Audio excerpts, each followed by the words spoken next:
Alors, shalom à tous. Je suis votre frère Édouard. Et nous sommes le samedi 20 juillet 2024. Je souhaite à tous, et particulièrement ceux qui se sont abonnés récemment, la bienvenue sur la chaîne Jésus-Christ Révélation TV 7420, Édouard Vie de Saint. Alors, pour rappel, vérifiez régulièrement si vous êtes abonnés. Car étrangement, certains de mes abonnés se voient ni plus ni moins désabonnés alors que ça ne vient pas d'eux. Et ça ne vient pas de moi non plus. Donc nous avons compris.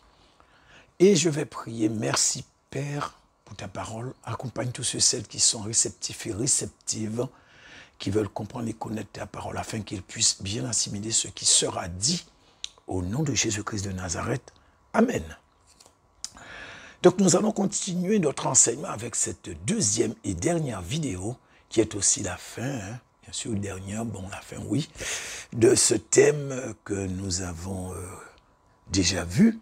Donc, vous avez le titre, et il s'agit du jugement de Dieu sur l'Église, et après, sur le monde. Alors, je vais faire un petit résumé sur ce qui a été dit dans la première vidéo. Alors, nous avons commencé à voir le jugement qui vient, enfin, il n'y a pas grand-chose à dire, ou plutôt, bon, un jugement qui est déjà, d'ailleurs, sur l'Église corps de Christ. Et je vous avais dit que selon ce que je comprends, ou je comprenais, ça ne va pas durer une éternité, quelques mois tout au plus. En tout cas, avant la fin de 2024, ça devait être bouclé. Et après commencera celui sur le monde. Donc, vous avez compris, le jugement sur le monde. Donc, nous allons continuer à voir encore quelques versets pour continuer à confirmer le jugement de Dieu sur l'Église corps de Christ, mais avec certains événements à travers le monde qui ont commencé à se produire. Donc vous pouvez constater que ce que je vous avais dit sur le timing, ça semble en phase, si vous préférez quoi, par rapport à ce que j'ai dit. Donc, quand on regarde, si vous préférez, quand on regarde, il semble qu'il y ait quelque chose qui montre que l'Église corps de Christ est en train d'être secouée en ce moment. En fait, c'est comme s'il y avait une sorte de purge qui avait commencé. Je veux dire comme si il y a effectivement quelque chose qui a commencé. Et donc, nous allons voir ce fameux verset de la controverse. Donc, je vous en avais légèrement parlé dans la première vidéo. En fait, c'est ce verset qui est à l'origine de tant de pertes d'âme au profit du Satan et qui a été tiré de son contexte et que les théologiens et beaucoup de serviteurs, je vais dire peu scrupuleux, vont utiliser pour abrutir les gens encore plus. Et je vous dis que c'est fait exprès et volontairement par beaucoup d'entre eux. Et ils ont été enrôlés par Dieu, mais en fait, beaucoup d'entre eux ont retourné leur veste et désormais, ils travaillent pour le Satan. Mais nous savons qu'ils auront des comptes à rendre. C'est sûr, et je puis vous dire que pour certains, ils regretteront même d'être venus au monde. Bon, ceci dit, je ne vais pas mettre tout le monde dans le même panier. Il y en a effectivement ceux qui ne le font pas exprès. Donc, soit ils n'ont pas bien compris ce qui a été écrit, ou ce qui a été dit, soit peut-être que, bon, ils essaient de faire sincèrement par rapport à ce qu'ils comprennent, et puis peut-être qu'ils ont mélangé avec ce qu'ils ont entendu. En tout cas, c'est clair qu'ils sont hésitants. Ceux qui, en tout cas, ont utilisé ce verset pas dans le bon sens, ben, malheureusement, ben, je vais dire que le mal a été fait, quoi. Et bien sûr, donc, volontairement ou involontairement, eh ben, ça a eu les mêmes effets sur les chrétiens. Malheureusement. Et donc, nous allons lire Romains chapitre 8, verset 1, que vous connaissez tous. Donc, Romains 8, 1, on nous dit, « Il n'y a donc maintenant aucune condamnation pour ceux qui sont en Jésus-Christ. » Parole du Seigneur. Alors, j'avais déjà expliqué ce verset dans un ou deux enseignements, je ne sais plus trop, mais je vais expliquer de nouveau, voilà. Alors, donc, première chose, j'ai vérifié de nouveau, alors j'ai la version, comme je vous avais dit, j'ai une version grecque, français, interlinéaire. Donc, c'est si vous voulez, c'est la version qui se rapproche le plus du texte original. Donc, je l'avais déjà vérifié, c'est vrai, mais je voulais être sûr de ne pas m'être trompé.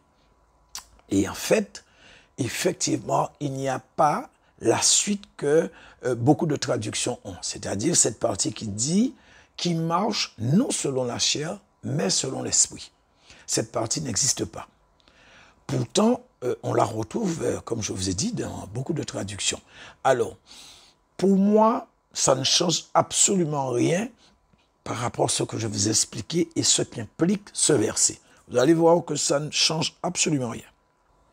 Et donc, forcément, bon, bien sûr, l'explication que je vais vous donner sera portée que sur cette partie, il n'y a donc maintenant aucune condamnation pour ceux qui sont en Jésus-Christ.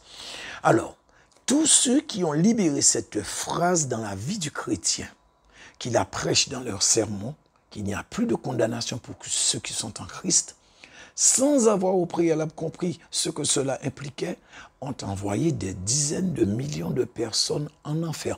J'ai dit bien des dizaines de millions de personnes en enfer.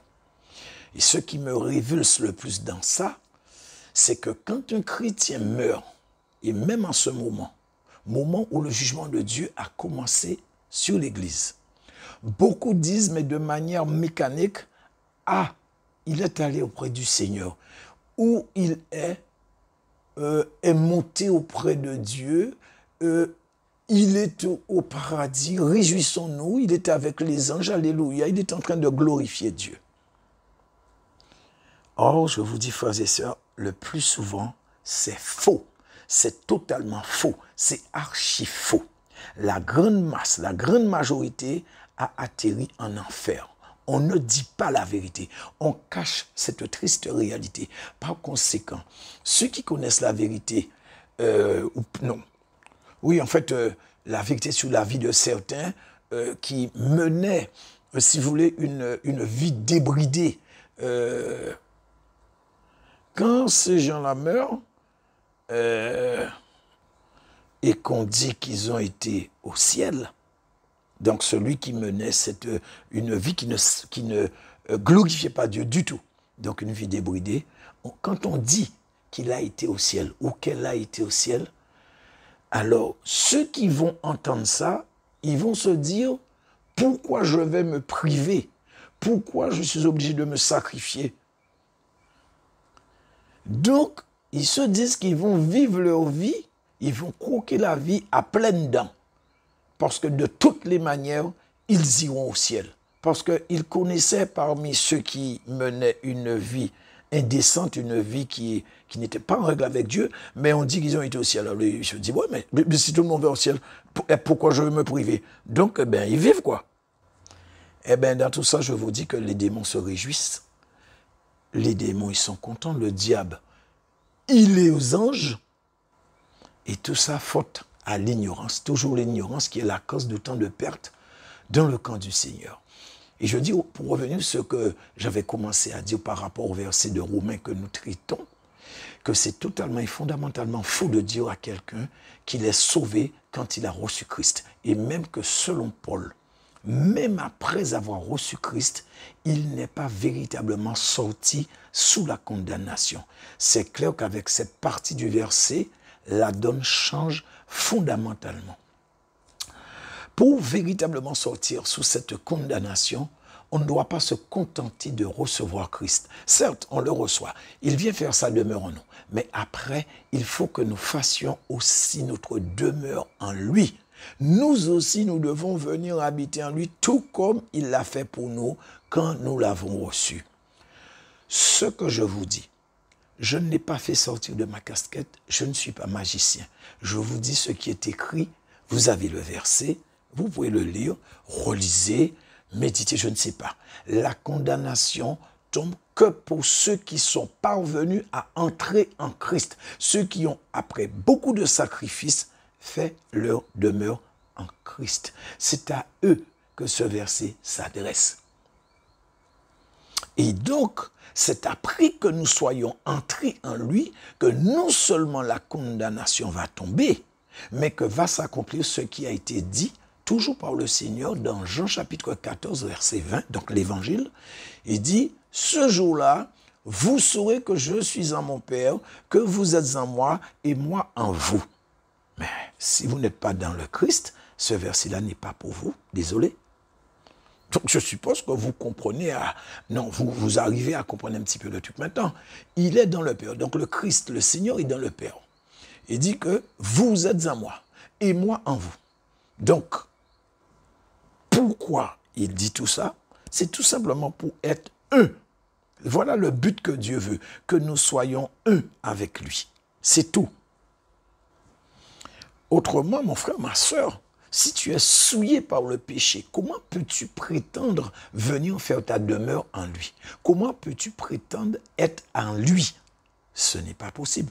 Quand tu l'as reçu comme sauveur, je viens de vous le dire, donc il a fait de toi sa demeure. Tu étais dans le péché, chose normale, car nous avons cette nature pécheresse. Nous vivons dans un monde où bon, tout était souillé, on était souillé. Nous sommes sortis donc dans un milieu qui était propice au péché. Mais il est quand même entré en nous, car c'est le processus. Mais toi maintenant, à quel moment tu vas rentrer en lui? Si tu mènes une vie débridée, une vie de dissolution, est-ce que tu penses que tu peux être dans le Seigneur avec une vie comme ça? Je pense que vous connaissez la réponse. C'est non. Ce n'est tout simplement pas possible. C'est exclure totalement. Alors, il est vrai qu'il nous dit de devenir tel que nous sommes. Mais après, il y a un travail à faire. Rappelez-vous ce que je vous ai dit dans la vidéo précédente. La Bible nous dit de venir comme nous sommes. Mais elle ne nous demande pas de garder ceux avec lesquels nous sommes venus. Donc, il faut impérativement abandonner cette vie du péché, alors qui nous caractérisait tant quand on était dans le monde, puisque quand on sort du monde, on est sorti du monde. Tu dois marcher désormais dans la sanctification, dans la consécration, le dépouillement, etc. Tout ce que le Seigneur demande. Et c'est bien après que nous serons prêts à faire notre demeure en lui, mais pas quand on est dans le péché. Tu ne pourras jamais rentrer en lui si tu vis dans le péché. Je sais que je me répète beaucoup, mais je suis obligé, désolé, je suis obligé. Mais au moins, vous ne pourrez pas dire que vous n'avez pas compris. Et donc, nous pouvons voir comment la parole de Dieu, elle est précise. Mais nous devons nous donner les moyens de comprendre ce qui est écrit. Il faut gratter un peu plus pour commencer à comprendre les choses qui sont un petit peu plus profondes. Donc voilà pourquoi la Bible dit beaucoup d'appelés, mais peu d'élus. Alors il est vrai que beaucoup ignorent la véritable profondeur des mystères de la parole, mais avec un petit effort, on peut au moins arriver à connaître juste ce qu'il faut pour faire ce qu'il y a lieu de faire. Mais d'un autre côté, certains malheureusement le savent, mais ils s'entêtent à ne vouloir rien entendre. Ils bouchent leurs oreilles pour ne pas entendre, ils endurcissent leur cœur pour ne pas comprendre en pensant trouver un exutoire. Mais je vous dis la vérité, beaucoup vont se réveiller brusquement un jour et seront devant une réalité qui dépasse toute mesure. Et c'est là qu'il y aura des pleurs et des grincements de dents. Et cette heure, c'est maintenant. Nous sommes déjà dans cette heure. Donc pour résumer tout ce que je viens de dire, le verset que Paul nous a donné dans Romains 8.1, c'est que nous devons rentrer dans le Christ pour ne plus être sous la condamnation. C'est ça le principe. Donc ce n'est pas le fait de recevoir Christ qu'on est sauvé, c'est fondamentalement faux. C'est quand tu rentres dans le Christ, ou plutôt tu entres dans le Christ, qu'à ce moment-là, tu sors sous la condamnation et que tu es sauvé. Alors maintenant, de quelle condamnation Paul nous parle? Quelle est cette condamnation qui pèse sur la personne et qui disparaît quand la personne arrive à entrer en Christ? Et Paul nous donne la réponse dans Colossiens chapitre 2, verset 14. Alors, Colossiens 2, 14 nous dit, « Il a effacé l'acte dont les ordonnances nous condamnaient et qui subsistait contre nous, et il l'a détruit en le clouant à la croix. » Parole du Seigneur. Alors, nous savons qu'il y a eu deux dispensations. Il y avait la loi et il y a la grâce. Donc, sous le régime de Christ, c'est la dispensation de la grâce. Donc forcément, cette condamnation a existé sous la loi. Et plus particulièrement, cela concerne le seul événement dans la vie terrestre de l'homme où une condamnation est tombée. Et vous le savez tous, c'est dans le jardin d'Éden. Quand Dieu dit à Adam, le jour où tu en mangeras, tu mourras. Nulle part d'autre, nous n'avons dans la Bible une autre condamnation. Tout prend son départ là, au jardin d'Éden. Au moment où ce commandement allait être transgressé, nous pouvons voir les résultats. Enfin, le résultat. Il est là, nous le vivons, nos prédécesseurs, nos ancêtres l'ont vécu, et on continuera à le vivre jusqu'à ce que le Seigneur puisse intervenir. Donc Adam et Ève ont désobéi à Dieu, et à cause de leur désobéissance, comme je l'ai dit, il y a une condamnation qui est tombée sur le genre humain. À partir de ce moment, toute l'humanité s'est retrouvée sous la condamnation à mort. Donc il fallait quelque chose pour annuler cette condamnation, et c'est le sacrifice de Jésus-Christ de Nazareth à la croix de Golgotha qui va annuler celle-ci. Donc voilà pourquoi Paul dit qu'il n'y a plus de condamnation pour ceux qui sont en Christ. Il y avait une condamnation sous Adam et Ève, donc sous la loi. Il n'y a plus de condamnation pour ceux qui sont en Christ. Donc en d'autres termes, tous ceux qui ont accepté Christ et qui ne veulent pas abandonner leur mauvaise voie pour être dans le Christ, eh bien c'est comme si ils n'ont absolument rien fait. La condamnation demeure. Et comme je vous l'ai dit tout à l'heure là, vérifiez, relisez, et vous allez voir que ce que je vous dis là, c'est ce qui est écrit. Donc ceux qui reçoivent Christ et qui, quand sans comprendre, il n'y a plus de condamnation, je peux pécher plein mon ventre, s'il vous plaît, revenez à la réalité. À ce stade, on n'est même pas sorti de sous la condamnation. Rappelez-vous, nous l'avons lu en hébreu, dans le livre des Hébreux, dans la première vidéo. Si tu foules le sacrifice offert pour toi, il y a un jugement terrible qui viendra sur toi, l'ardeur d'un feu dévorant. Et là, Paul parle de la perdition. C'est là qu'il y a ce feu dévorant. C'est la perdition, quand on est en enfer ou dans le lac de feu. Et je vais vous le prouver, ou plutôt vous le confirmer de nouveau avec ce que ce même Paul nous dit dans 2 Timothée chapitre 4, versets 6 à 8.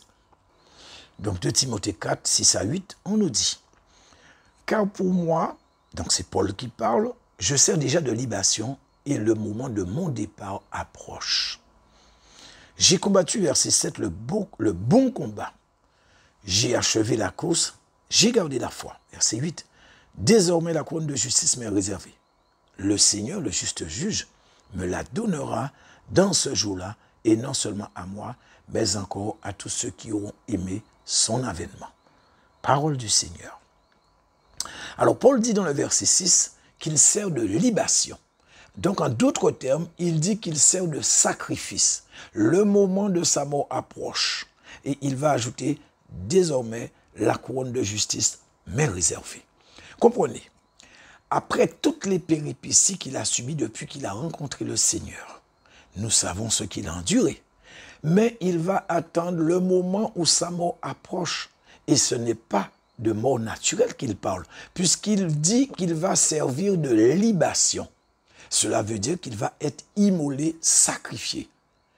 Et c'est à ce moment-là qu'il dit « désormais ». Donc cela veut dire qu'à partir de maintenant, pas avant. Mais maintenant, j'ai achevé la course, j'ai fini la course, la couronne de justice m'est réservée. Regardez à quel moment il dit ça. Paul a passé toute sa vie à rechercher premièrement le royaume de Dieu et sa justice. C'est ce que Dieu a dit. Il a été justifié devant Dieu. Et c'est quand sa mort approche qu'il va recevoir la couronne de justice et il va dire désormais la couronne de justice m'est réservée pour confirmer la parole de Dieu. Et certains disent, dès que quelqu'un a reçu le Seigneur, c'est bon, c'est dans la poche, tu es sauvé mon frère, tu es sauvé ma soeur. Donc en fait, on lui donne son permis de pécher. Il peut faire tout ce qu'il veut puisque on lui a dit qu'il était sauvé. Donc vous vous rendez compte du nombre de personnes qui sont en enfer à cause de cette interprétation de la parole de Dieu. Pour moi, il y a un souci, il y a un problème. C'est un non-sens. Et nous allons lire un avant-dernier passage qui va continuer à sceller ce que je dis et faire réfléchir certains. Et c'est dans 2 Corinthiens chapitre 13, versets 5 et 6. On nous dit, verset 5 de 2 Corinthiens 13, « Examinez-vous vous-même pour savoir si vous êtes dans la foi. Éprouvez-vous vous-même. Ne reconnaissez-vous pas que Jésus-Christ est en vous? À moins peut-être que vous ne soyez réprouvés. » Verset 6. « Mais j'espère que vous reconnaîtrez que nous ne sommes pas réprouvés. » Parole du Seigneur. Pour ma part, je pense que ce que Paul a dit là devait faire réfléchir certains avant d'aller faire n'importe quoi. Il demande qu'on s'auto-examine. Donc, c'est un travail perso. J'en avais parlé dans un enseignement, je me souviens. Donc, ça veut dire que c'est chacun qui doit s'examiner. Ce n'est pas quelqu'un qui doit t'examiner, c'est toi qui dois t'examiner. Et il te dit, à moins que vous ne soyez réprouvés. Et il va ajouter, j'espère que vous reconnaîtrez que nous ne sommes pas réprouvés. Donc, ça veut dire qu'il y en a ceux qui sont réprouvés et il y en a ceux qui ne le sont pas. Ou il y en a ceux qui peuvent l'être et il y en a ceux qui ne le sont pas. Et en fait, ce que Paul est en train de nous dire, c'est que une personne peut être réprouvée et qu'elle ne le sait même pas. Certains viennent à l'église, mais probablement ils sont réprouvés, mais ils ne le savent pas. Et bien sûr, parmi eux, on va retrouver beaucoup qu'on leur avait dit, « Tu es sauvé mon frère, tu es sauvé ma sœur. » Paul met les pendules à l'heure. Et nous allons voir ce que veut dire ce mot « réprouvé » pour ceux qui éventuellement ne connaissent pas, ne savent pas. Alors ce mot « réprouvé » vient du grec « adokimos », A-D-O-K-I-M-O-S, et veut dire « refuser à l'épreuve »,« non approuvé »,« recalé »,« échoué ». Donc ce sont des synonymes. Quand vous allez dans un examen et qu'on vous dit que vous êtes recalé, vous avez échoué, comment le comprenez-vous? Que vous avez réussi? Non. Vous avez échoué, vous le savez. Donc, vous devez repasser cet examen. Et je vais vous dire, dans le fond, en très peu de mots, ce que ça veut dire. Paul est en train de te dire, mon frère, ma soeur, que beaucoup n'ont plus le Saint-Esprit en eux et qui ne le savent même pas. Je répète, beaucoup ont été délestés du Saint-Esprit. Le Saint-Esprit est sorti de ces gens et ils ne le savent même pas. Ils sont dans l'Église, ils n'ont plus le Saint-Esprit, mais ils l'ignorent. Et la subtilité dans ces deux versets de 2 Corinthiens 13, Paul dit, c'est dans le verset 5, il dit, « À moins peut-être que vous ne soyez réprouvés. » À moins peut-être que vous ne soyez réprouvés. Ça veut dire quoi, cette subtilité? Ça veut dire que quand le Saint-Esprit sort de la personne peut ne pas savoir. Je ne vais même pas dire peut ne pas savoir, la personne ne saura absolument rien. Voilà ce que Paul est en train de nous dire. Il y a une subtilité dans ces versets-là, ça. À moins que vous ne soyez réprouvés. Ça veut dire qu'il ne faut pas s'attendre à ce que, quand le Saint-Esprit sort, qu'il y ait du vacarme ou je ne sais pas trop quoi.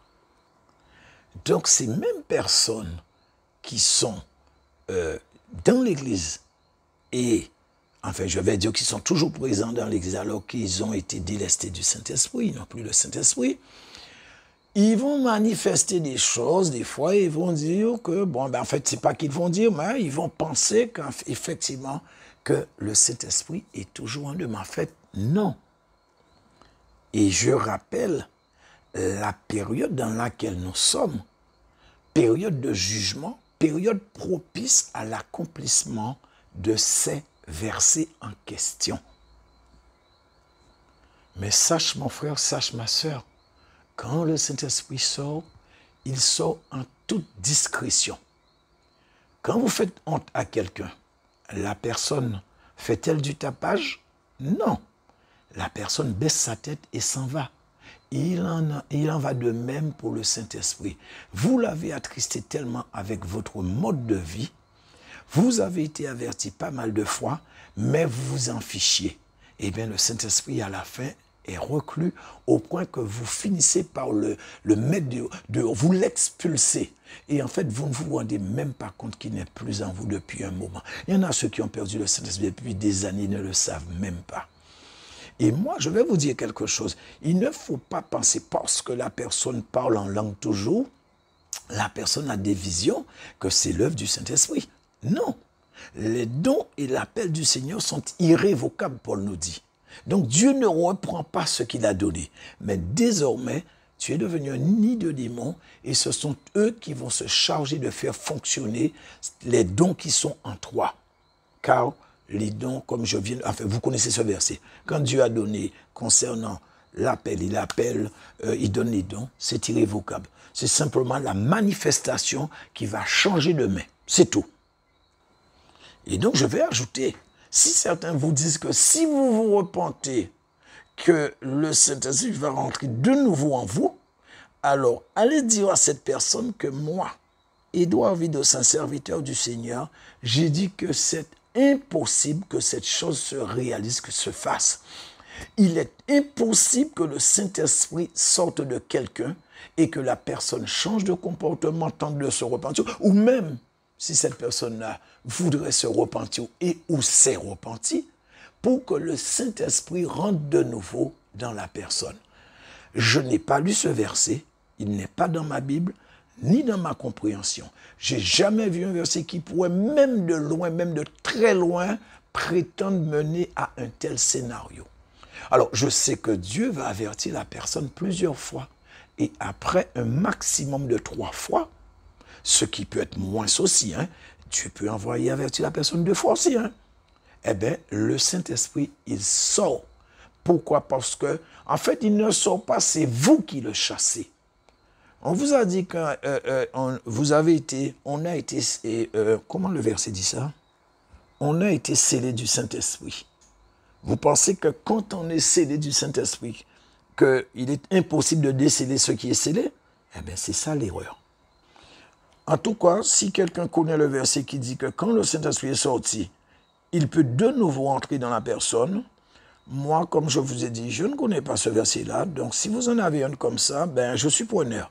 Donc, en commentaire, mettez-moi ce verset parce que je ne veux pas mourir bête. Donc, vous voyez comment c'est serré. Autrement, si dès qu'on avait reçu Christ, tout était nickel, eh bien, je peux vous dire qu'il n'existerait aucune vierge folle. Il ne serait pas nécessaire non plus que Dieu rappelle que le chrétien doit absolument marcher dans la sanctification sans laquelle personne ne le verra. Parce que si on n'est pas dans la sanctification, et on peut voir Dieu, comme par rapport à ce qui dit, ça veut dire qu'il y a un problème avec le verset. Donc, en fait, pour ma part, si c'était aussi facile, le Nouveau Testament aurait eu juste quelques pages disant, bon, ben c'est bon, tous ceux qui ont reçu Christ, vous êtes sauvés, peu importe ce que vous faites. Pour moi, ça aurait été aussi simple. Mais bien au contraire, les versets qui prouvent le contraire de cette fable sont légion. Donc ça veut dire très nombreux. Alors comment une partie le reçoit et l'autre non? Ça prouve que le diable est assez efficace dans ses œuvres. Sinon, que voulez-vous que je vous dise d'autre? Moi, j'essaie de comprendre. Pourquoi certains ne voient aucun inconvénient de se consacrer, de se repentir, de marcher dans la sanctification, et d'autres le voient différemment? Ça veut dire qu'il y a un problème. C'est ça, c'est là où est le truc. Ça veut dire qu'il y a un problème, et ce problème-là, il est très important, il est sérieux. Et par conséquent, je pourrais dire que quand Dieu dit que le jugement commence par son Église, ou plutôt par sa maison, en plus, c'est pas par son Église, c'est par sa maison. Oh, c'est nous qui sommes la maison du Seigneur. Le Seigneur habite en nous, il a fait de nous sa maison. Donc, il commence par nous. Et donc, quand il dit que le jugement commence par sa maison, eh bien, mon frère, ma soeur, Dieu ne s'adressait pas aux chaises. Il parle de ceux qui marchent un pied en dedans, un pied en dehors. Ceux qui sont assis à la table du Seigneur et en même temps à la table du Satan. Ceux qui jouent sur les 2 tableaux en même temps. Ceux qui jouent à la chaise musicale avec Dieu. Il parle de ceux qui ne mettent pas en application ses commandements dans leur vie, etc. Je dis, vous le savez aussi bien que moi, il y en a tellement de versets qui nous mettent en garde contre le péché. Et donc, je vais partager avec vous le tout dernier verset qui va sceller définitivement le rôle et la responsabilité de l'Église. Donc, par conséquent, de nous chrétiens, dans la situation chaotique mondiale dans laquelle nous nous retrouvons en ce moment, c'est un verset que nous connaissons tous et qui va servir de, je vais dire, de thermomètre ou de baromètre sur l'état de l'Église corps de Christ. Alors, il s'agit de 2 Chroniques, encore un verset que vous connaissez très bien, enfin que nous connaissons, 2 Chroniques 7, 14. Alors, il nous dit, « Si mon peuple sur qui est invoqué mon nom s'humilie, prie et cherche ma face, et se détourne de ses mauvaises voies, je l'exaucerai des cieux, je lui pardonnerai son péché, et je guérirai son pays. » Parole du Seigneur. Alors, quand nous lisons ces quelques lignes, et que nous regardons l'état du monde, ce qui est à venir, même ce qui est écrit, les choses les plus extrêmes, les plus dures, le monde n'y est absolument pour rien. Donc ça, c'est ma façon de voir par rapport au verset. Le verset nous dit clairement que c'est à cause de l'Église que le monde est dans le chaos. Oui, c'est exactement ce qui est écrit. Parce que Dieu dit, je guérirai son pays si. Donc vous voyez, c'est un verset qui a été écrit au conditionnel, mon frère, ma soeur. Et ça, c'est très important. Et en fait, ça va lier l'état du monde par rapport à l'Église corps de Christ. En d'autres termes, plus un pays est en avant dans le mal, est au fond, je vais dire, profondément dans le mal, plus l'Église de ce pays est en odeur de non-sainteté devant Dieu. Donc je vais dire, en odeur, une odeur nauséabonde dans les narines de Dieu, une odeur de putréfaction qui arrive aux narines du Seigneur. Et cette odeur est l'odeur du péché des chrétiens de ce pays en question. La France, tout comme le monde, va être jugé. Le jugement sera dur sur la France. Le jugement sera là à la hauteur du péché de l'Église, frères et sœurs. Je ne peux pas vous dire des choses qui, pour ma part, ne sont pas. Ça, nous le savons. Vous avez une Bible qu'on appelle français courant. Eh bien, moi, je vous ai mis le verset en français courant. Tout ce qui a été prophétisé dans la Bible depuis des milliers d'années, c'est parce que le chrétien ne voudra pas se soumettre à la volonté de Dieu. Le chrétien adoptera une vie qui va au-delà même de ce qui est pratiqué dans le monde. Voilà là où on en est en ce moment. Donc, comment peux-tu un seul instant, toi chrétien, croire que Dieu a des limites et que toi, tu n'en as pas? Vous vous rendez compte? Dieu a donné 4 petites recommandations à l'Église. En fait, là, c'est dans l'Ancien Testament, c'était au peuple de Dieu. Donc maintenant, il y en a un seul peuple, l'Église et en fait, l'Église, voilà, c'est un seul peuple. Et donc, ce qui était valable dans l'Ancien Testament, c'est toujours valable dans le Nouveau Testament. Qu'est-ce que Dieu nous demande? Il nous dit simplement que nous devons nous humilier. 1. En 2, nous devons prier. En 3, nous devons chercher la face de Dieu. Et en 4, nous devons nous détourner de nos mauvaises voies. Voilà tout ce que Dieu demande. Mais force est de constater que ça n'a pas été entendu par le chrétien par rapport à ce que je comprends. Par contre, tout est accompli à la croix, plus de condamnation pour ceux qui sont en Christ, pardon. Eh bien ça, il y en a beaucoup qui l'ont entendu. Et ils l'ont entendu très bien.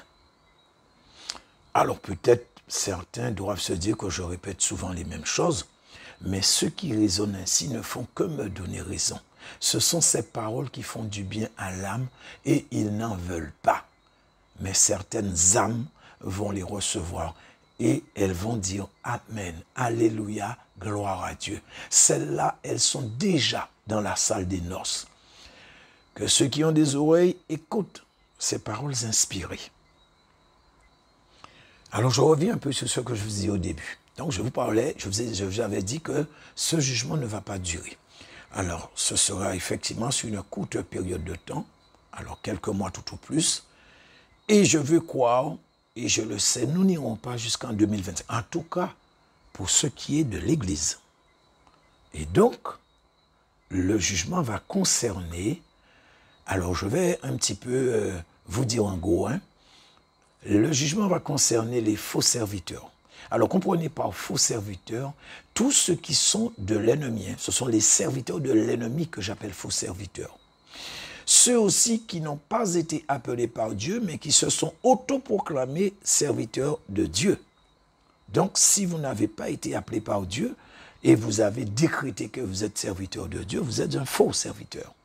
Donc, un pasteur qui établit son fils pasteur, comme si on était dans une sorte de dynastie, eh bien, je peux vous dire que même si il a établi son fils pasteur, même si ce fils aurait été consacré par son père et puis plein d'autres serviteurs encore, eh bien, moi, je vous dis qu'il n'est pas un serviteur de Dieu.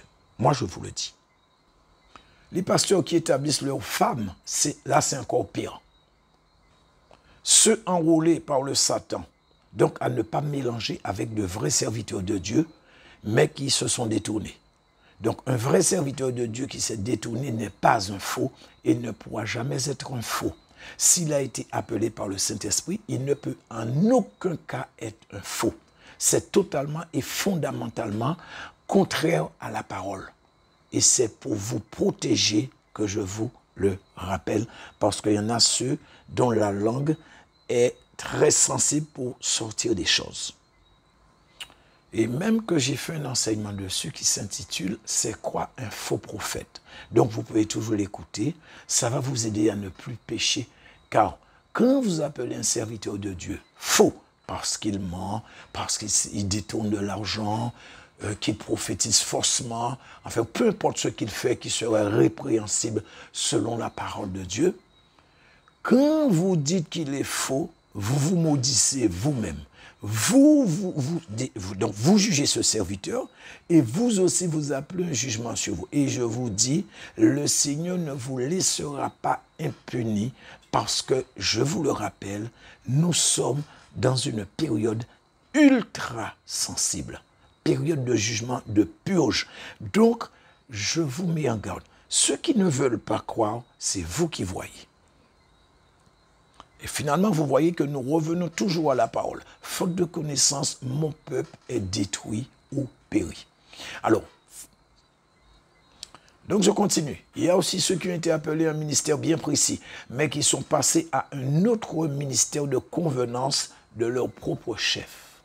Donc, si vous préférez, qui se sont autoproclamés dans tel ministère, ou encore, peut-être qu'il y en a ceux qui ont été nommés par un serviteur à un autre ministère que le Seigneur ne les a pas appelés. Cela rentre aussi dans la catégorie de faux prophètes, faux docteurs ou faux pasteurs, ou, oui, faux apôtres. Oui, je ne l'ai pas dit, non, faux apôtres. Toutefois, ils ne sont pas forcément de faux serviteurs. Hein.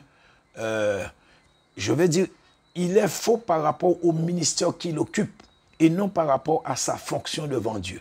Donc Dieu considère tout simplement qu'il n'est pas à sa place. Alors, comment Dieu va juger cette personne?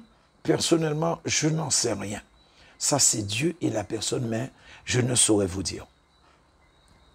Nous avons aussi ceux qui ont été appelés par Dieu, qui se sont détournés de la voie de Dieu en prêchant des doctrines de démons. Un évangile dilué qui fait du bien à la chair, un évangile édulcoré à l'eau de rose et qui amène par millions les âmes en enfer et qui ont refusé de se repentir malgré des appels incessants de Dieu à la repentance. Ils prêchent que ceux qui rapportent de l'argent, enfin non, pas ceux qui... Oui, c'est ça.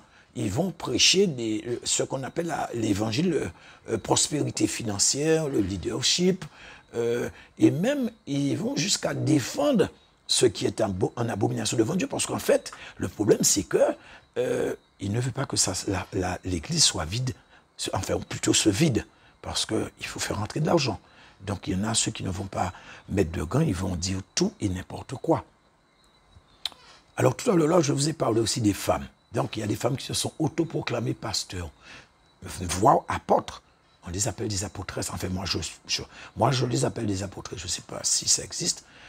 Même aussi des docteurs de la loi, parce que j'ai connu une qu'on disait qui était docteur de la loi. Donc, si ces femmes ont reçu un ministère de toutes les manières. Soit elles se sont autoproclamées, ou soit elles ont reçu un ministère de la part d'un serviteur de Dieu. Ces gens, ou plutôt ces femmes, doivent se repentir de toute urgence, car elles sont sous le coup du jugement qui est en train de tomber sur l'Église de Dieu en ce moment. La femme ne peut enseigner ni prendre autorité sur l'homme, selon ce qui est écrit dans la Bible. L'homme est l'image et la gloire de Dieu, et la femme est la gloire de l'homme. Le Seigneur avait Marie à ses pieds, et même qu'il a dit à Marthe que Marie a pris la meilleure place. Est-ce pour autant qu'il a nommé Marie apôtre ou dans un ministère? Non. Certains ont lu qu'il n'y a ni homme ni femme à Christ, alors ils ont déduit que ça concerne le ministère. Mais pour moi, ça ne tient pas. Paul parlait de l'unité du corps de Christ, dont nous sommes tous membres sans distinction. Donc, entre membres, il n'y a pas, ou plutôt il n'y a ni homme ni femme. Nous formons un seul, sans distinction aucune. En tout cas, moi je le répète, toutes ces femmes pasteuses ou pastoresses, ou femmes pasteurs si vous préférez, apôtresses et enseignantes de la parole, elles doivent se repentir urgemment. Il ne leur reste pas beaucoup de temps. Donc, en gros, voilà ce type de personnes que je vois qui vont tomber, ou plutôt qui va tomber sous le jugement de Dieu, si personne ne se repente pas rapidement. Alors, ceci dit, forcément, il y aura encore d'autres catégories. C'est le Seigneur seul qui sait. Moi, je ne connais pas tout, je ne peux pas... Voilà, donc je vous dis par rapport à ce que j'essaie de comprendre. Alors maintenant, je vais passer à autre chose. Donc ça va concerner en gros certaines choses que je vous avais dit concernant cette période.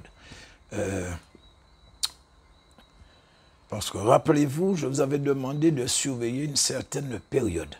Et je vous ai dit dans la vidéo 1, donc sur le thème que je suis en train de traiter, qu'à cause de ce thème-là justement, que je n'avais pas vu, donc j'ai un petit peu j'ai fait bouger les choses parce que cet enseignement devait être inséré juste avant la grande tribulation.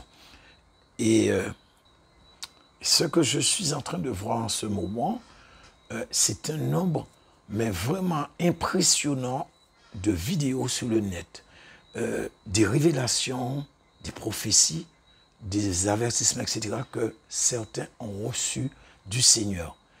Et le Seigneur a commencé à révéler à certains de ses serviteurs et servantes que la période que je vous avais parlé, c'est-à-dire la Pentecôte 2024, a été le point de départ du jugement de Dieu sur l'Église. Or, j'avais dit que l'Église serait divisée par la descente de la dernière onction. Et je sais que je ne suis pas à côté par rapport à ce que j'ai dit. Et vous comprendrez dans la suite ce que je viens de dire. Pour preuve, nous avons eu la femme du pasteur Marcello Tunasi qui est morte exactement le mercredi 12 juin 2024, le premier jour de la Pentecôte juive 2024. Alors, est-ce une coïncidence? Selon ce que le Seigneur a révélé, eh bien, apparemment, le jugement a commencé ce jour-là. Et c'est vrai, c'est quand même assez étrange qu'une femme qui en apparence, et même après examen, ne montrait aucun problème de santé, permettant de soupçonner un seul instant que la mort la ravirait, puisse mourir étrangement le premier jour de Pentecôte. Ce jour que je vous avais dit de surveiller. Et de plus, ce n'est pas n'importe qui. Je vous l'ai dit, c'est la femme du pasteur. Donc le pasteur Marcello Tunasi, qui est le pasteur le plus célèbre dans son pays. Pasteur que Dieu avait demandé à plusieurs reprises de se repentir. Et je puis vous dire que pour ma part, c'est quand même assez étrange. Et je vous l'avoue. Et je vais dire que ce n'est pas une coïncidence. Je vous l'ai dit. Le premier jour de la Pentecôte que je vous avais dit de surveiller. Vous commencez à comprendre? Donc, quand j'analyse bien, ce que j'ai annoncé, en fait, ne semblait pas dénué de sens, puisque j'ai parlé de séparation de l'Église corps de Christ et de la descente de la dernière onction. Mais je sais qu'il s'est passé des choses par rapport à l'Église corps de Christ et ce que j'ai dit. Donc, attendons, le temps nous dira ce qui s'est réellement passé sur terre pour l'Église. Patientons encore. Nous avons jusqu'à octobre pour véritablement connaître et comprendre dans quoi l'Église est entrée exactement. Et ouais, depuis, effectivement, cette fameuse Pentecôte juive de 2024. Alors, hormis la mort de la femme de Martin Luther Nazi, nous avons l'église du pasteur Chris Oyakhilome, qui est l'un des pasteurs les plus célèbres et les plus connus aussi. Lui que le Seigneur a demandé aussi de se repentir à plusieurs reprises. Eh bien, son église a cramé le dimanche 21 juin dans la matinée. Et moi, je vous dis de vous attendre à une recrudescence de nouvelles peu réjouissantes dans l'église corps de Christ. Donc, de morts subites, de grands leaders adulés dans le monde entier. Donc, ce que je veux dire par là, c'est que ne soyez pas surpris si vous entendez la mort d'un, peu importe un pasteur, prophète, peu importe, mais d'un serviteur qui est très célèbre. Et je vous dis, il y en a beaucoup que le Seigneur les a appelés à la repentance, mais qu'ils refusent. Et ce sont les plus célèbres en général. Donc, attendez-vous tôt ou tard à entendre des morts et des morts à l'appel. Et surtout, ne vous laissez pas abuser quand vous allez entendre « Il est monté dans le royaume de Dieu ». Le Seigneur l'a accueilli avec fanfare, trompette, tout ce que vous voulez. Faites attention, frères et sœurs. Nous devons avoir aussi un petit peu de sagesse pour ne pas boire tout ce qu'on nous dit. Peu importe dans quelle bouche que ça vient. En plus des morts, ne soyez pas surpris, parce que là, nous avons eu son église qui a cramé, mais il y a d'autres églises qui vont cramer. Certainement, vous allez voir des églises chrétiennes, je parle de courant évangélique, qui vont sous les tremblements de terre, qui vont s'effondrer carrément. Je vous dis la vérité. Nous avons ceux qui vont avoir des maladies incurables, ceux dont le Saint-Esprit va quitter leur corps. Pour moi, ça c'est le plus pire, celui-là. En fait, le plus pire quand on le sait. Quand on ne sait pas, bon, on vit. Mais si on le sait, pour moi, c'est le plus pire, celui-là. Et moi, tout ce que je vous demande, c'est d'observer cette période de juillet à mi-octobre, à peu près, 2024. C'est tout. Mais dans tout ça, je vais vous dire ce qui est le plus dur pour certains en ce moment. Et là, je ne parle pas de brebis, je parle de serviteurs de Dieu. Parce que je vous ai parlé effectivement de jugement sur les serviteurs, mais il y aura des jugements sur les brebis. Ça, c'est clair. Donc, je crois que je n'en ai même pas parlé, mais le jugement va tomber sur les brebis aussi. Ça, c'est clair comme de l'eau de roche. Mais là, je vais vous dire quelque chose pour moi qui est le plus dur. Et ça concerne les serviteurs de Dieu. Alors, beaucoup vont refuser volontairement de se repentir. Parce que quand il s'agit de trucs du genre adultère, fornication, fausse prophétie, mensonge, détournement de fonds, tout ça, c'est facile à confesser. Et je vais même dire, ce sont de petits trucs légers. Mais en fait, je ne le dis pas par rapport à leur importance, parce que devant Dieu, ça aussi c'est grave. Mais bon, c'est vrai que ça ternit aussi l'image du christianisme. Et c'est vrai que ça va barrer la route à beaucoup qui vont dire, si je dois devenir chrétien pour faire les mêmes choses qu'eux, ça ne vaut pas le coup, quoi. C'est pas la peine. Mais ceci dit, nous savons aussi qu'il y en a certains qui cherchent des excuses, des prétextes pour ne pas s'engager avec Dieu. Mais Dieu connaît le cœur de chacun. Et je puis vous dire qu'il n'y a pas un seul qui passera par les mailles du filet. Autrement, Dieu ne serait pas Dieu. Mais Dieu est Dieu. Donc je disais, donc que toutes ces frasques, commis par certains serviteurs rentrent dans la catégorie de péché facile à confesser. Ouais, je me rends compte, je vous ai dit toutes ces frasques, après je vous ai dit tous ces frasques, c'est bien toutes ces frasques. Le français il est dur hein, des fois.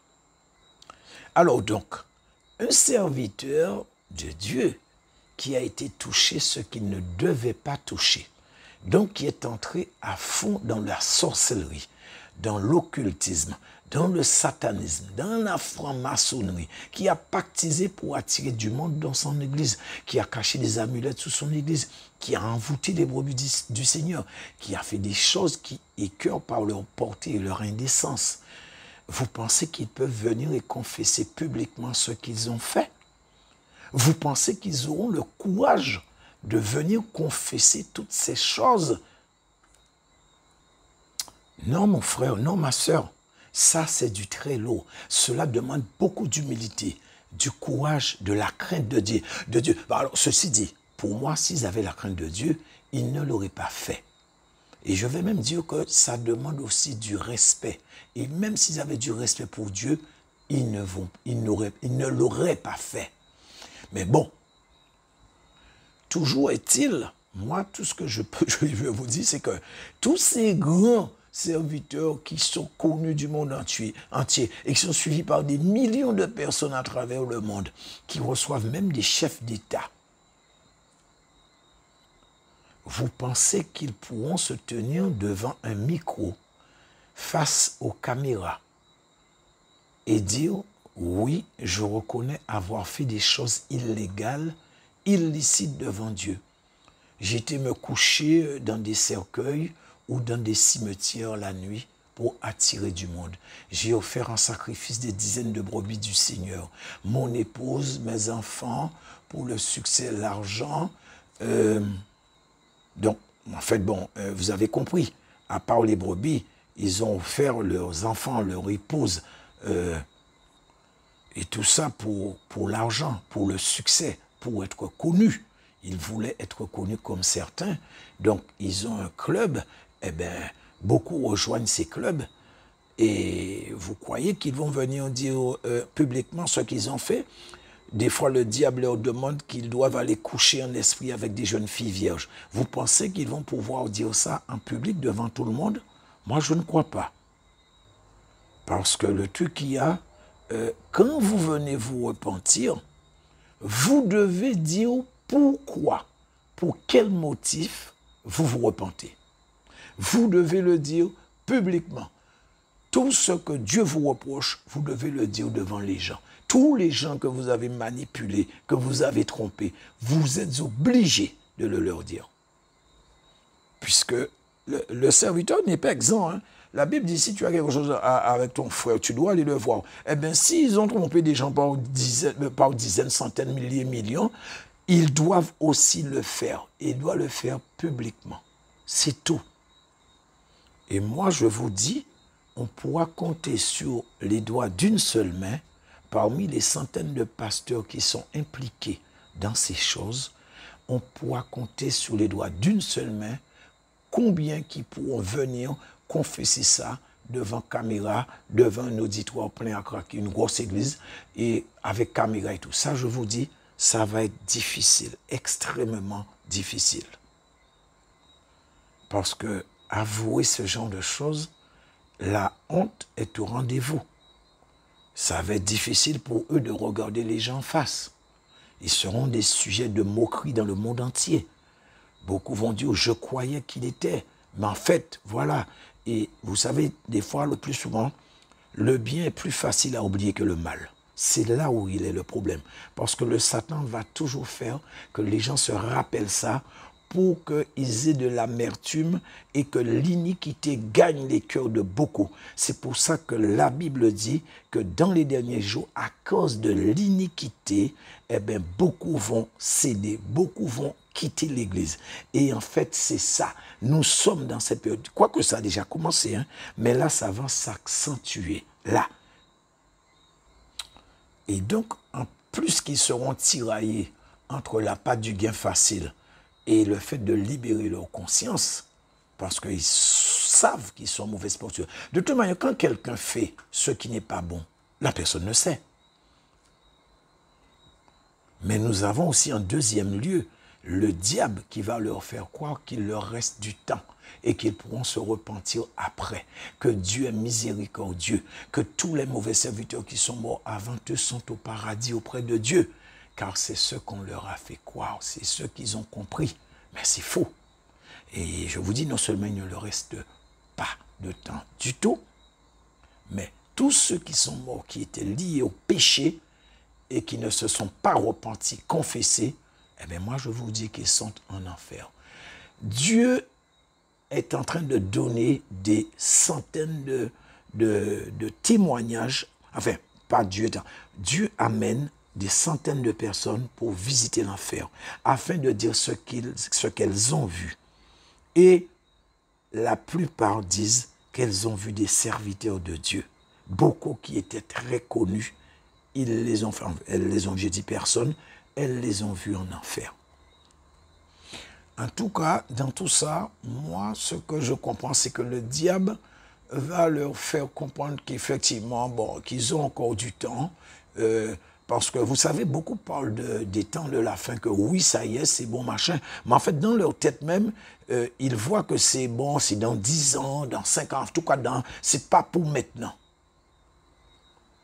Et là, je peux vous dire que le diable est en train de les tromper, et lourdement, parce que effectivement, c'est bien pour maintenant. Donc voilà, j'ai fini avec l'enseignement. Alors, rappelez-vous que je vous avais dit dans la vidéo 1, donc pour ceux qui ont des enfants, qu'à la fin, je dois vous révéler quelque chose que j'ai reçu. Alors, donc voilà ce que j'ai reçu pendant un temps solennel, hein, donc pendant mon moment de prière et de louange.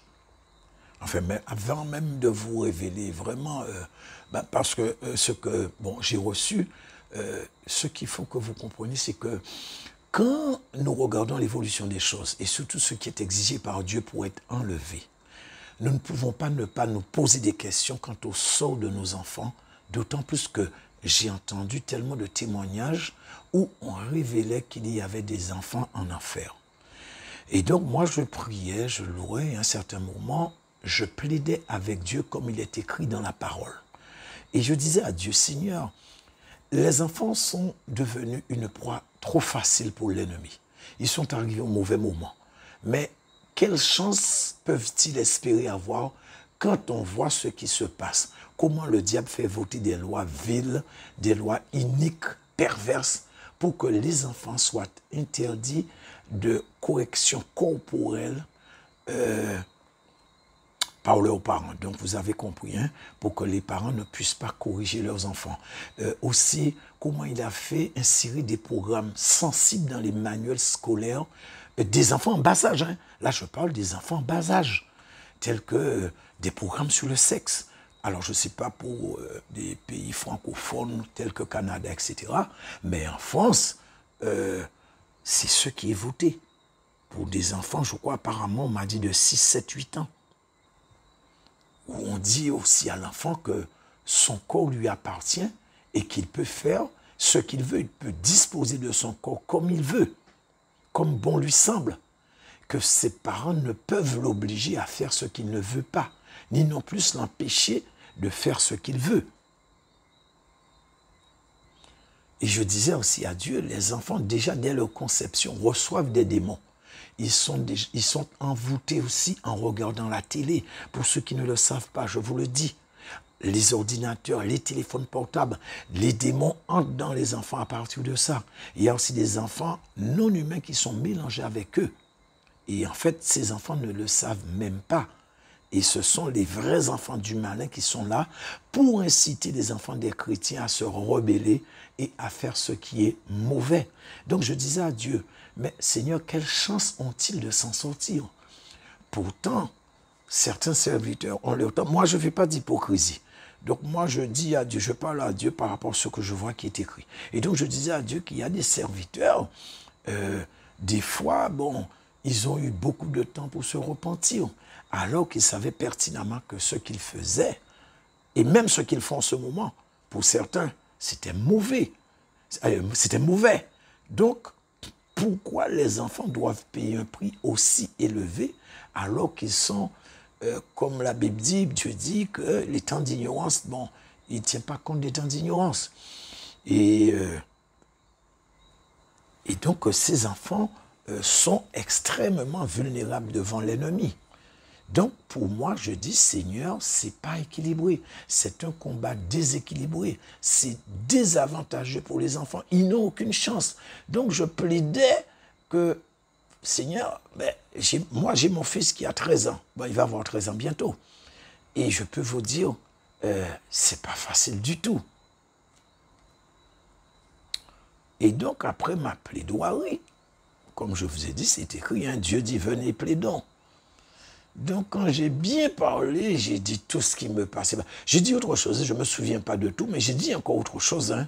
Donc, j'ai dit tout ce qui me passait par la tête. Comme je vous ai dit, je ne fais pas d'hypocrisie. Donc, j'essayais de défendre chez mon fils, mais j'essaie de défendre tous les enfants qui sont sur terre. Et donc, voilà ce que j'ai reçu. Donc, je précise, j'ai demandé ça à Dieu dans mon cœur. Parce que, effectivement, je m'inquiétais pour mon fils et pour tous les enfants qui sont de la semence de Dieu. Donc, ce que j'ai compris dans ce que j'ai reçu, c'est que quand la dernière onction va commencer à descendre, ou va descendre, les enfants seront délivrés de tous ceux qui les retient captifs. Donc, ceux qui sont possédés de démons de rébellion, de colère, d'impudicité, de violence, de drogue, d'alcool, de mensonge, d'amour de l'argent, d'idolâtrie, de jeux vidéo, de télévision, de tout ce que vous voulez. Donc, ces enfants vont être délivrés. En d'autres termes, ils seront libres de toutes ces entités ténébreuses, démoniaques, sataniques et maléfiques qui les manipulaient. Ils ne seront plus sous la puissance occupante du malin. Et en final, ils seront utilisés par Dieu pour aller évangéliser et faire beaucoup de miracles et de prodiges extraordinaires. Alors, je ne vous dis pas comment j'étais dans la joie, parce que je ne vous cache pas, dans les conditions actuelles, mon fils n'avait aucune chance d'être parmi ceux qui seraient, si bon l'enlèvement venait, faire partie de ceux qui allaient monter. Mais avec ce que j'ai reçu, donc je me sens soulagé, parce que j'étais vraiment anxieux, inquiet. Donc tous ceux qui sont dans cette situation où je me trouvais, soyez soulagés. Toutefois, il y a une chose que je ne sais pas. Alors, le problème, c'est simplement comment Dieu va fixer l'âge. Ça, je ne sais pas. Alors, est-ce que ce sera jusqu'à 12 ans, 15 ans, 18 ans? Je ne sais pas. Je sais que dans le désert, quand Dieu a parlé à Moïse, il a dit que tous ceux qui avaient 20 ans et au-dessus n'allaient pas entrer dans la terre promise. Donc, ceux qui avaient moins de 20 ans, pour eux, c'est bon, ils allaient entrer. Maintenant, est-ce que c'est comme ça que le Seigneur va faire? Je ne sais pas. En tout cas, j'ai rappelé à Dieu que en ce moment, c'est extrêmement plus dur pour les enfants qu'à l'époque de ceux qui étaient dans le désert. Donc, pour que le Seigneur puisse effectivement tenir compte de nos prières, de toutes ces choses qui se greffent contre les enfants et qui, en fait, ne leur laissent aucune chance. Et aussi, j'ai dit au Seigneur, de surtout ne pas laisser l'ennemi savouer sa victoire sur les enfants. Et donc, il y ait de la joie dans le ciel, mais la soupe à la grimace pour le diable et pour ses démons. Et donc, je pense et je crois que Dieu va faire. Donc, nous devons continuer à prier pour nos enfants et pour tous les enfants du monde entier. Toutefois, ce n'est pas une raison pour laisser les enfants faire ce qu'ils veulent. Regarder à la télé ou sur leur téléphone portable ce qu'ils veulent. Il faut les discipliner et servir comme c'est écrit. Et si vous pensez que vous prenez un risque à cause des autorités de votre pays, alors demandez à Dieu de les punir lui-même. Moi, je sais qu'ils n'en mourront pas et ce ne sera que pour leur bien. Et personnellement, je le dis à mon fils, j'ai dit, Seigneur, punis-le pour moi. Voilà, et je le mets en garde régulièrement. Je dis, moi, j'ai demandé à Dieu de te punir si tu ne te corriges pas. Et donc là, pour finir, j'ai un message pour les téméraires. Donc c'est un témoignage qui est véridique, qui est vrai. Ça s'est réellement passé, frères et sœurs. Alors en fait, il y avait une jeune sœur qui allait remuer son croupion dans les boîtes de nuit. Donc vous avez compris qu'il allait danser. Donc plusieurs fois, on lui avait dit qu'il ne fallait pas y aller. Dieu interdit ce genre de choses, mais elle ne voulait rien entendre. Et chaque occasion qui se présentait pour elle d'aller cirer le carrelage ou les carreaux des boîtes de nuit, eh bien, elle saisissait l'opportunité. Et un jour, alors qu'elle dansait donc dans une boîte de nuit, elle est tombée. Elle s'est effondrée sur le sol. Donc, on a appelé l'ambulance pour la conduire aux urgences à l'hôpital. Et elle y a été. Ou plutôt, on l'a amenée, puisqu'elle était inconsciente. Et vous savez, quand elle est ressortie, elle n'est plus allée en boîte de nuit. Elle ne voulait plus entendre parler de boîte de nuit. C'était fini. C'est pas parce qu'elle ne voulait plus y aller, hein, mais tout simplement, elle ne le pouvait plus. Il n'y avait que sa tête qui fonctionnait. Tout le reste de son corps était mort. Ça ne fonctionnait plus. Elle est devenue un légume. À part sa tête, rien ne fonctionnait. Donc, elle s'est désormais trouvée ou retrouvée tributaire des gens pour manger, pour boire, et je vous laisse deviner pour le reste, tel que faire ses besoins, pipi caca, sa toilette. Alors certainement, je pense qu'elle doit avoir la honte de sa vie à chaque intervention. Alors si c'est la mère, bon, à la limite, ça peut passer. Mais si la mère n'est pas là et que c'est un frère, ou peut-être voir un infirmier, alors je vous laisse essayer de deviner dans quelle situation elle se trouve. Bien sûr en matière de honte. Hein. Donc, désormais, elle a tout le reste de son existence à sa disposition pour regretter et se repentir. Et je peux vous dire qu'elle ne cesse de regretter son obstination. Elle devait payer pour sa rébellion, mais une chose est sûre, elle devra rester ainsi, soit jusqu'à sa mort, ou si Dieu veut lui faire grâce avec la dernière onction. Dieu est miséricordieux, peut-être que oui. Mais pour retrouver son intégrité physique là, elle devra attendre. Et moi, je sais une chose. Quand elle marchera de nouveau dans la rue, elle aura peur ne serait-ce que de passer devant une boîte de nuit. Même qu'elle refusera de regarder en direction d'une boîte de nuit. Mais je pense qu'elle n'avait pas besoin de ça. Quand Dieu corrige, il corrige et ça fait très mal. Mais c'est pour nous faire du bien par la suite. Et comme je le dis de temps en temps, tant qu'on est en vie et qu'on a l'Esprit de Dieu, le Saint-Esprit en nous, alors nous avons une chance de rentrer dans le royaume de Dieu. Ne l'oubliez jamais. Donc, en conclusion, je vais simplement dire que nous avons fini avec ce thème. Le prochain thème, je ne sais pas encore trop, mais j'essaie de faire pour faire sortir une vidéo d'ici probablement le week-end prochain, si Dieu veut. Alors, donc, n'oubliez pas d'appuyer sur le petit pouce en l'air pour ceux qui le veulent, bien sûr. Donc, c'est juste en dessous de la vidéo. Et comme je vous ai dit au début de la vidéo, vérifiez que vous êtes, de temps en temps, vérifiez que vous êtes toujours abonné. Parce qu'apparemment, ceux qui prêchent, qui enseignent sur la sanctification, la consécration, ceux qui dénoncent, donc je parle de ceux qui ne sont pas chrétiens, mais qui dénoncent les élites et les malversations des hauts dirigeants, des élites, tout ça, eh bien, étrangement, eux aussi, ils le disent. Il y a des abonnés qui se... En fait, bon, je veux dire, ils perdent des abonnés sans que ça vienne de ces personnes. Donc, nous savons qui c'est qui fait ce travail. Donc voilà, frères et sœurs, ce que je voulais partager avec vous. Soyez bénis. Au nom de Jésus-Christ de Nazareth. Amen.